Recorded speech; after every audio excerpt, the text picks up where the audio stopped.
everybody, and welcome back to my channel. Today we are going to go back to the roots of this channel and do a good old-fashioned book haul. So over the past month I've accumulated quite a few books. Some of them I mentioned in some of my previous videos, but these books I have not mentioned yet and I'm so excited because all of them sound spectacular. And the unboxing I'm doing is from a subscription box called Book of the Month, and it has been on my priority list for book subscription boxes, and they are partnering with me on today's video and I'm so grateful for that. So Book of the Month sent me the next 5 books and oh my gosh, I'm so excited. But if you don't know what Book of the Month is, it's a monthly subscription box that gives you a choice of 5 high-profile YA books to choose from and to put into your box that they'll ship out to you every single month. It kind of takes out all that stress and hassle of trying to find what you want to read next, especially when it comes to recent releases, because we all know that there's tons of books to read, but to nail down just a few can be really difficult. So Book of the Month definitely makes that process way easier,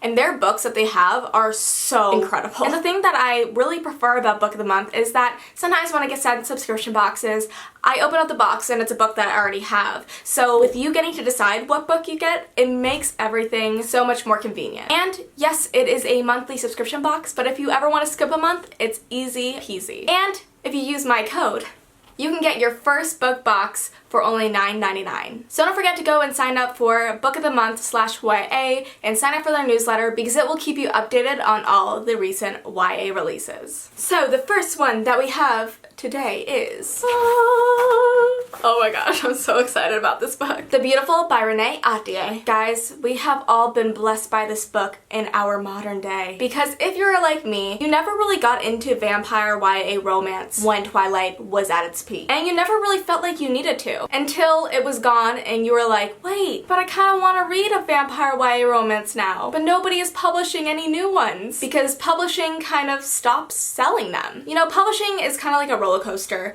There are like peaks where, you know, a genre is at its finest, and then it dips because interest goes thin. But guys, that thinness for YA vampire romance is no more because The Beautiful is here to stay. So I like to think that this is the YA vampire romance of the Gen Zers. Isn't that weird, guys? I'm a Gen Zer because I missed the millennial cutoff by like a year. Anyways, let's talk about The Beautiful. So it takes place in 1872 New Orleans. But it's not the New Orleans that we know today. It is ruled by the dead.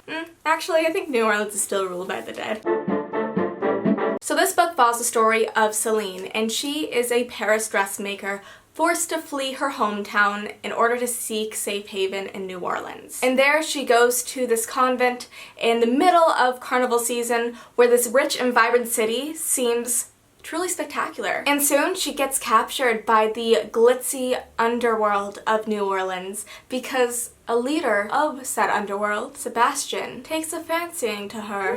But then a body of a young girl pops up in his lair, and it is one of the girls who are at the same convent that Celine is at. And this is the second body that is found in such ways within a handful of weeks. So Celine, she has to battle her feelings for Sebastian because she truly does not know what kind of danger he has within. But then again, she's also keeping her own secrets from him. But with the serial killer on the loose and with Celine in his sights, she ends up finding her way into this battle between the creatures of the underworld, where the price for her forbidden love is her death. I am so excited to dive into this book. It's historical, it has vampires and creatures of the night, and a forbidden romance that I am desperate to know more about, especially this mysterious Sebastian.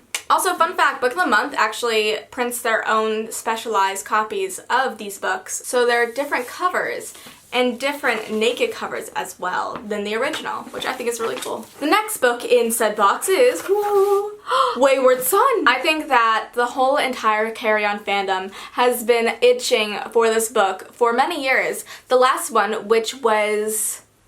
well, Carry On, ended about 4 years ago, and there was no really word about if she were to write a second follow-up book. And yet, recently, well, not really recently, but I think like a year and a half ago, we found out that Wayward Son was a thing. Everybody is so excited about this book. I'm excited for it to be out in the world. I'm not sure if I'm gonna get to reading it just because I really loved how the last one ended, but hey, who knows, never say never. Pretty much, the last book is a very loosely based fanfiction off of Harry Potter, which was written by a character in Rainbow Rowell's book Fangirl. And then Rainbow Rowell wrote the book herself, and now it is published as Carry On. It has vampires and wizards going to school together, so very reminiscent of Harry Potter. I'm very excited to see what everybody thinks about Wayward Son as a follow-up to Carry On that was so hyped. The next book I am so thrilled about, like not even joking, I'm so hyped because I did not know that this author was writing another book and I've always loved her books.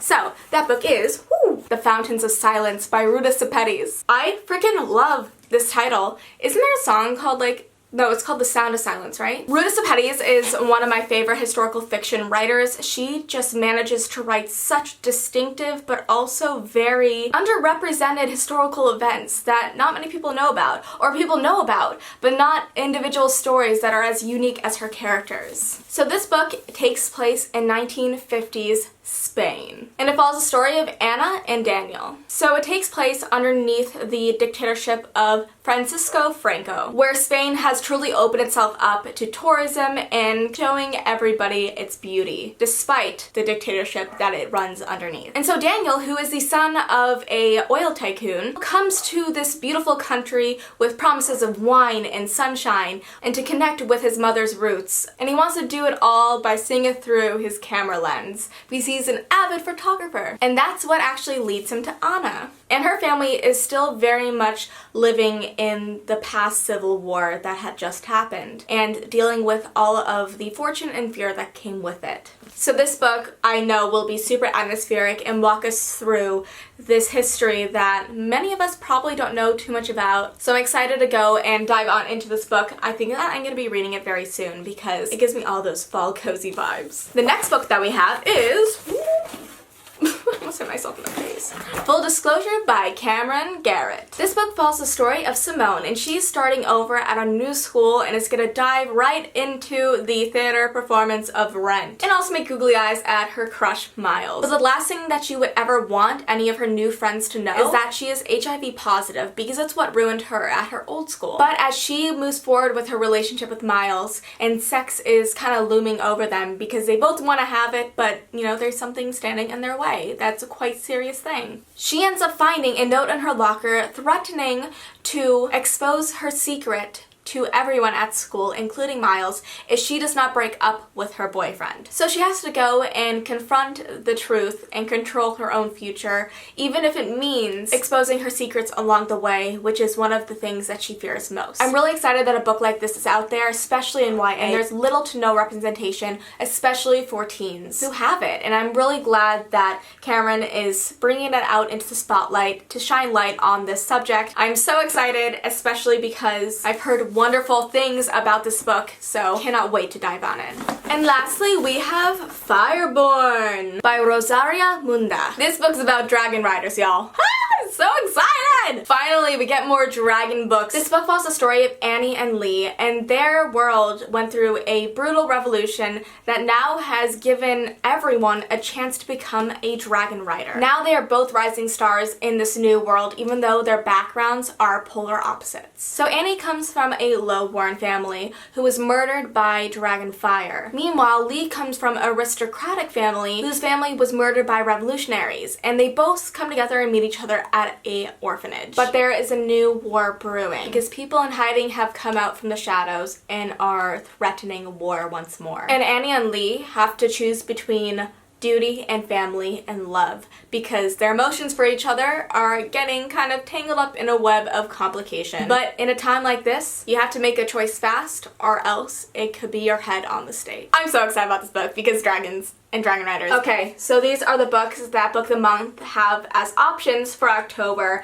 and holy cow, I'm excited for every single one of them, especially because they're all very different from one another, and I think that's what really draws me to the subscription box. So let me know down below which of these 5 books you're most excited to read. I would love to know. Now let me get into a few other books that I recently acquired, which I'm so hyped about, and aren't out yet though, so you can't get these yet. But you will, soonish. So the first one is Infinity Sun by Adam Silvera, one of my dear friends, and he has always written contemporary fiction, which, let me tell you, it's amazing. It'll make you cry a lot, so bring tissues. He has now come out into the world with his fantasy debut, which is called Infinity Son, and it follows the story of two brothers. And they are being thrown into a war generations in the making. And the two sides that are fighting against each other are the people who are born with powers and the people without it. And the thing that makes everything complicated is that one of the brothers has power and one of the brothers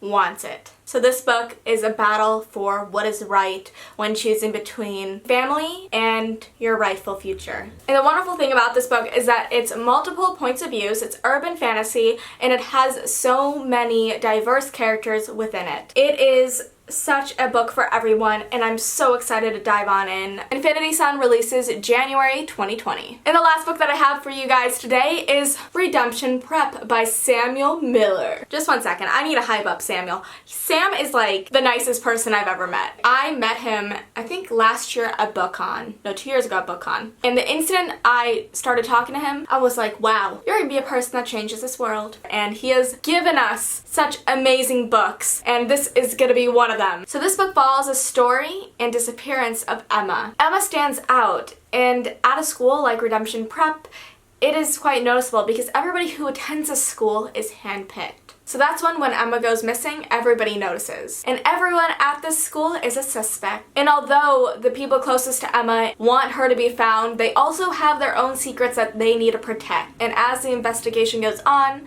all three of them begin to notice that they aren't the only ones hiding secrets, and the school may be hiding the biggest one of all. So ready for this book. Okay guys, so that is it for today's video. I want to let you know that I am now officially selling canvas prints, mugs, stickers, and iPhone cases over on my merch page on Teespring. So go to the link down below, get yourself a mug, a phone case, a sticker. So I hope that you love what I put up there, and more to come very soon. And if you want to grab any bookmarks that I sell, go over to my site SashaAlsberg.com because I hand package them over here in my house and ship them off to you guys. And don't forget to go and follow me on Instagram and Twitter. My username is @SashaAlsberg. Thank you so much for watching, and I'll see you next time. Bye!